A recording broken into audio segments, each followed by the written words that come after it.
రావయ్యా నువ్వు రావయ్యా కొడుక కొడుకోయే కొడుక పెద్దోడు రా కొడుక రోజు నాన్నగారు ఓ చూడు మాట్లాడతా నాన్న మాయమయ్యాడమ్మ ఊతాడతా నాన్న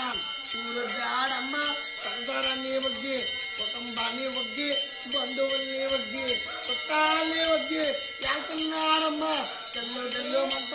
గంటా గింకలు పట్టి శివ పూజలు పట్టి శివనాథాలు పట్టి ధర్మ పూజలు పట్టి వస్తానయ్యా కొడుక కొడుకోయే కొడుక నీ ఇంట్లో కత్తాను ఫోన్తో కత్తాను పలవైన రోజులు పండగ రోజులు కలిసావురా నువ్వు కలిసావయ్యా నువ్వు వద్దెల్లమ్మ నువ్వు అప్పలరాజు నువ్వు జయగానంగా వద్దెలు చిన్నలోని నువ్వు చిన్నగా బతుకు పెద్దలోని నువ్వు పెద్దగా బతుకు ఆనందంగా బతుకు సంతోషంగా బతుకు నూరేళ్ళుగా బతుకు ఆపదకి వద్దే సేకరికి తోడుగా సరిపడి నాన్నగారు తొలగి కొడుకుని పాడి పంట సేవ శక్తి ఇల్లు ఒకటి కాసు కాబట్టి జీవితాలు